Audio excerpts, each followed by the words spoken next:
I stand before you not as one man, but as the voice of a continent ready to rise. One Africa, one passport, one currency, one economy. With those words, Captain Ibrahim Traoré, the president of Burkina Faso, set the stage for one of the boldest visions Africa has heard in decades. Inside the halls of the African Union headquarters in Addis Ababa, the air was heavy. Leaders from 54 nations sat shoulder to shoulder around a gleaming table. Aides whispered, coffee cups clinked, documents rustled. But beneath the formalities there was a sense of unease. The weight of history pressed down on everyone in the room. The agenda was familiar. Africa's future, its trade, its development, its true unity. Yet despite years of promises, progress still felt elusive. Conversations circled like tires spinning in mud, loud, determined, but not moving forward. And then a pause. Traore, just 37 years old, one of the youngest leaders present, rose to his feet. A soldier turned statesman. His presence carried both discipline and conviction. He didn't need to shout. He didn't need grand gestures. His voice was steady, deliberate, and razor sharp. One Africa, one passport, one currency, one economy. The effect was immediate. The room froze. Pens halted mid-sentence. Whispered conversations died away. Some leaders leaned forward, eyes alive with cautious hope. Others stiffened, wary of where these words might lead, because this was not simply a suggestion. It was a direct challenge. A lightning strike aimed at the very structures that had defined Africa since the Berlin Conference of 1884. Borders drawn in distant European halls more than a century ago. Borders that continue to divide, restrict, and limit Africa's potential. Outside, the world carried on, unaware of what had just been spoken. But inside that chamber, something shifted. This wasn't just diplomacy. This was defiance. This was a call to dream of a continent unchained from its past. Traoré's vision was daring, a single African passport, a shared currency, reportedly called Afro Money, and an economy designed to serve Africa itself rather than external powers. Yet the questions came just as quickly as the applause. Could such a dream withstand the pressures of politics? Could it outlast the weight of foreign influence? Could it survive the fear of change? Or would it be crushed before it could ever take root? That single moment ignited a debate that is still reverberating across the continent. Some hailed it as a turning point toward true independence. Others warned of risks that could unravel fragile systems. But before Traoré spoke, the room had already been confronted by cold, unflinching data. A report laid out Africa's economic reality with striking clarity. In 2023, only 15% of Africa's trade took place within its own borders, roughly $192 billion in goods. Compare that to Europe, where 70% of trade stays inside the continent, or Asia, where more than 50% does. These aren't just numbers, they are lived experiences. Picture a farmer in Senegal loading her truck with rice bound for Mali. She drives for hours only to be stalled at a border crossing. The waiting stretches on. Customs fees eat into her earning.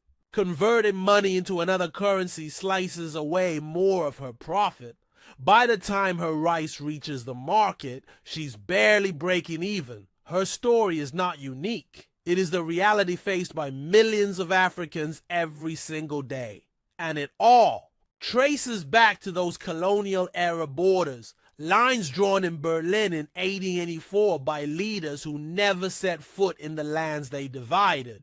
Lines that still dictate who trades, who prospers, and who struggles. The African Union's report pulled no punches. Fragmentation remains Africa's greatest obstacle. A wall standing between its people and their full potential. And that is what gave Traoré's words their weight. They weren't just a speech, they were a spark that forced leaders and the world to consider, what if Africa truly united? What if borders no longer stood in the way of trade? What if a common passport, a shared currency, and a unified economy turned possibility into reality? The answers are uncertain. But one thing is undeniable, the conversation has changed. Because this is no longer just about trade reports or policy papers. This is about identity, sovereignty, and the future of a continent. This is more than politics. This is, in every sense, a struggle for Africa's soul. Africa, a continent of more than 1.4 billion people, a land holding the world's greatest reserves of cobalt, platinum, and manganese, the very minerals that power smartphones, electric cars, and the engines of tomorrow. And yet, despite this extraordinary wealth, billions of dollars reportedly vanish from Africa's grasp each year. Why? Because Africa trades far more with Europe, Asia, and America than it does with itself. Dependency on foreign markets and on foreign currencies has kept the continent vulnerable, while outsiders grow stronger. Inside a hall of delegates, that truth hung heavy in the air. Everyone knew it, but to speak it aloud was to admit that the systems they had inherited and often upheld were failing their own people. Then one man rose. Ibrahim Traoré. His military past gave him a steady posture, his presence carrying both discipline and quiet strength. He wasn't like the older leaders around him, practiced in decades of speeches polished to perfection. Traoré was young, direct, and unafraid. When he spoke, his words cut through the tension like a blade. Borders, he declared, are not just lines on a map. They are chains. Chains forged in Berlin, strengthened by colonial currencies, and kept alive by systems that reward dependency. The room stirred. The weight of history pressed in. Because the Berlin Conference of 1884 was not distant memory, it was still a wound. European powers gathered at a table much like this one had carved Africa apart with no thought for its people, its families, or its cultures. Borders were drawn that split tribes, divided homes, and created nations that now struggled to work together. Traoré was not just identifying a problem, he was naming the enemy. And he wasn't finished. He reminded the gathering of a promise, one made nearly a decade earlier. Back in 2016 in Kigali, Rwanda, the African Union launched the vision of a single African passport. Its dream was simple: freedom. Now, the kind of freedom Europeans enjoy inside the European Union. A trader from Ghana selling in Kenya without a visa. A student from Nigeria studying in Morocco without endless red tape. A continent unchained, united by movement, but dreams fade when reality resists. Nearly 10 years later, that passport remained more symbol than substance. Yes, it existed on paper. It was announced with fanfare. But for ordinary Africans, crossing a border still meant barriers, visas, fees, suspicion. In many cases, it was easier to fly to Europe or America than to a neighboring African state. Traoré's voice sharpened. We promised our people freedom to move, he said, but we have given them walls instead. The silence that followed was telling. Some leaders nodded quietly, acknowledging the truth. Others lowered their eyes, uncomfortable with the words. Then came the heart of his speech, the idea that could shake the continent and perhaps the world. Traoré proposed Afro Money, a single African currency to unite 54 nations. But this wasn't only about money. It was about power. For decades, many African currencies, including the CFA franc used in 14 countries, have remained tied to France. Every exchange, every conversion, every payment of foreign debt drained away value.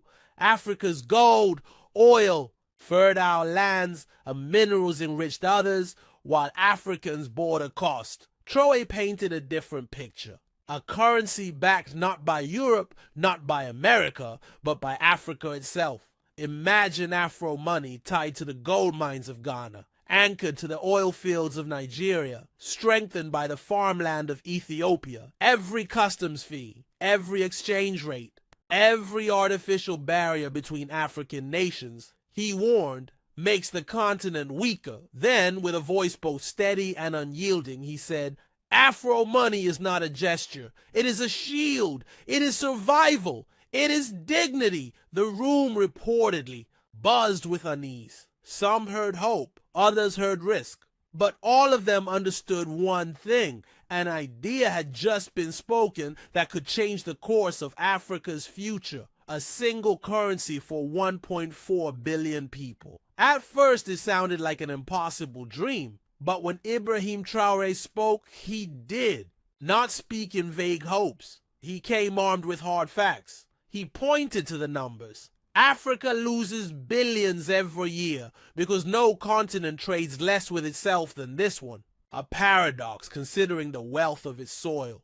Africa holds some of the most valuable resources on Earth. Cobalt, lithium, platinum, minerals the modern world runs on, and yet the continent remains poor.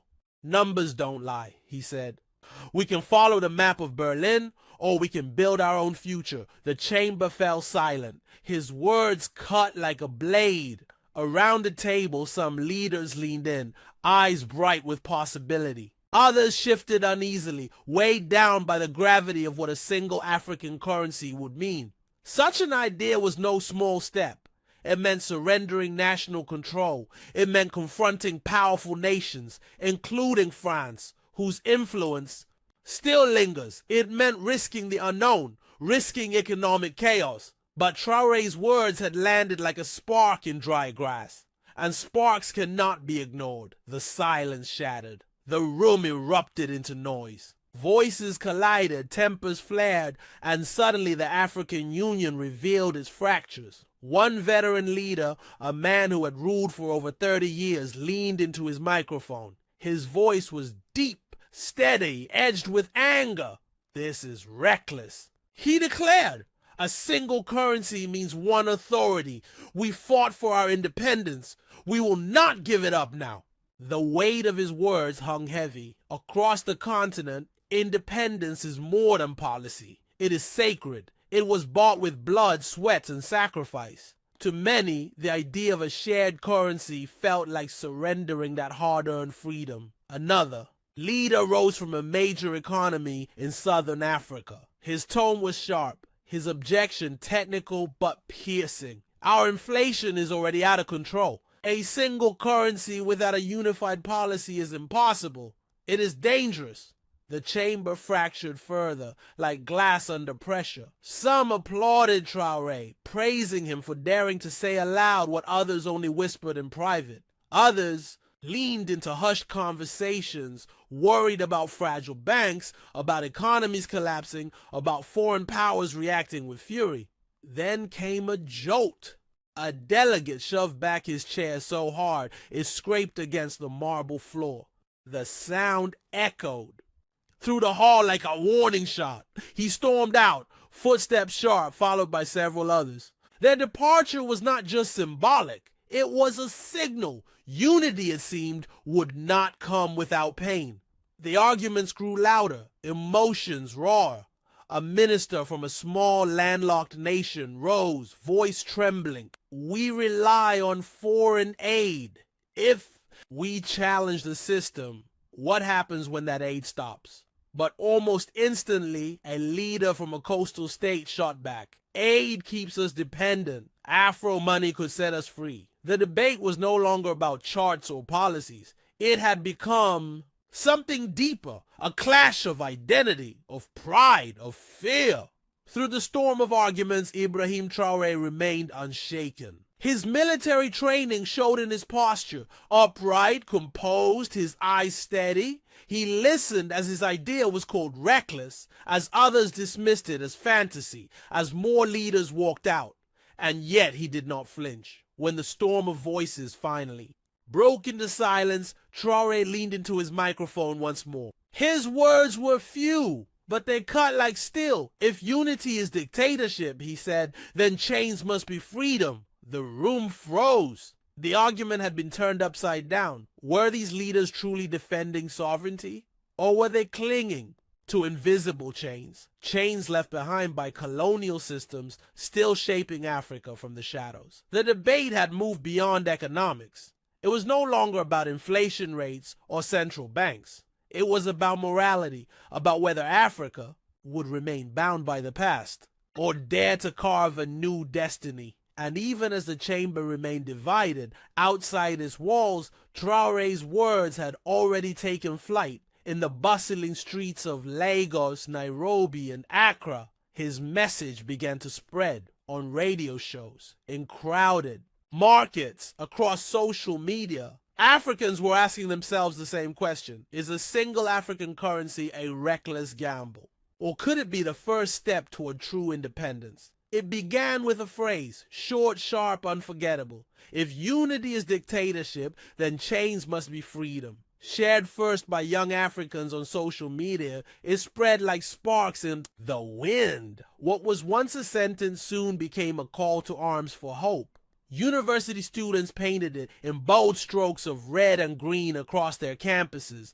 and in the heart of Ouagadougou, Burkina Faso's capital, thousands gathered by candlelight, their voices rising into the night, chanting those words as though they were a hymn for a new dawn. Something was stirring across Africa. A pulse buried beneath decades of doubt was now breaking free. The story could not be contained within the walls of the African Union. According to reports, it spilled out, racing across the continent with the force of wildfire. Western media reacted almost instantly and uneasily. A French newspaper condemned Traore's speech as reckless populism, claiming it threatened stability. A Washington think tank dismissed it as theatrical and unsustainable. Yet behind the cautious language, their tone revealed something: the deeper apprehension. Traore's vision, they feared, was not a fantasy. It was a direct challenge to structures that had governed Africa's destiny for centuries.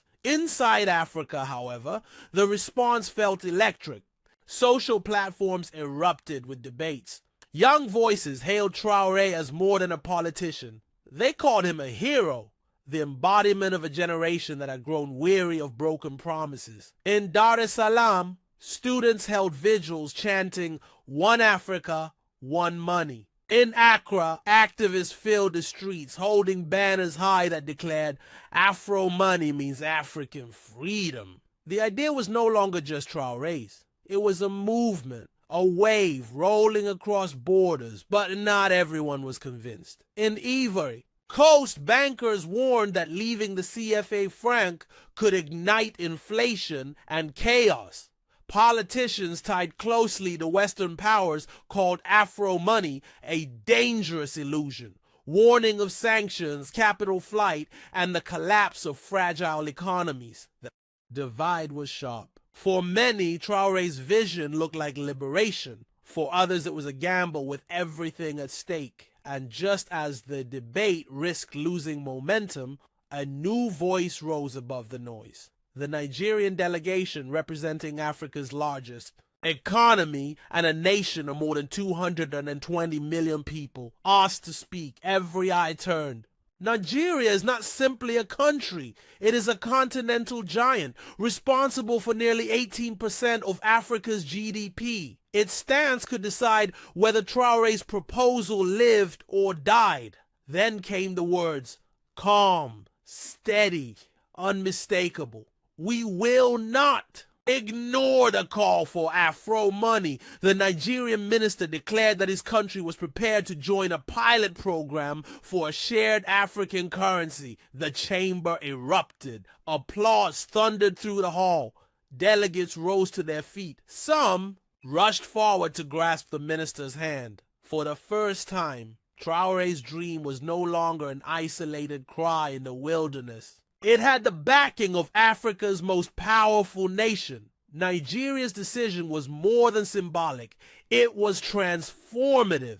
Economists were quick to note the reality. With Nigeria's market on board, other nations would be forced to pay attention. For countries tied to the CFA franc, the pressure was immediate. Would they cling to France, or stand with Nigeria, Burkina Faso, and the dream of a united Africa, reports suggest the announcement traveled faster than wildfire. In Abuja, Nigeria's capital, workers and students surged into the streets chanting, "One Africa, one money." In Bamako and in Accra, rallies rose under the blazing sun, banners waving with the words, "Afro Money means African freedom." For millions of ordinary Africans, this was no longer about banking systems or currency charts. It was about dignity, sovereignty, and the possibility of a different tomorrow.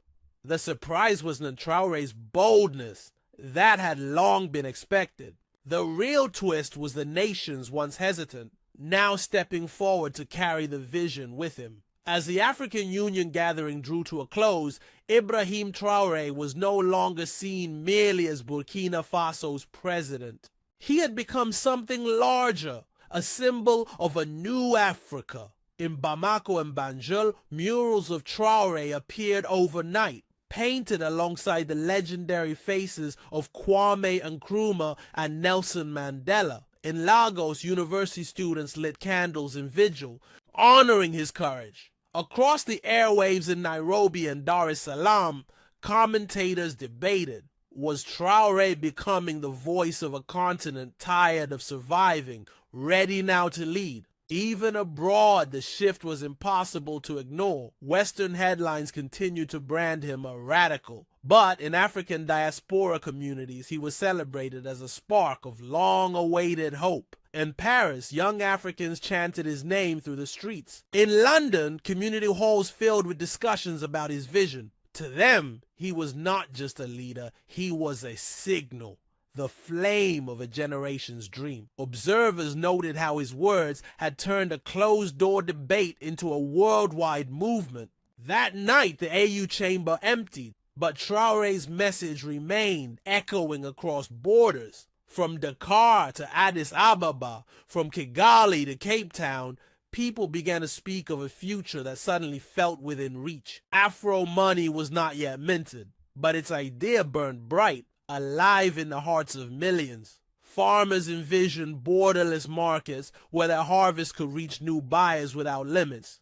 Traders imagined profits free from the silent cuts of a currency exchange. Students pictured journeys across a continent with one passport, carrying the pride of a united Africa. In his closing words, Traoré left the chamber with a declaration that carried the weight of history.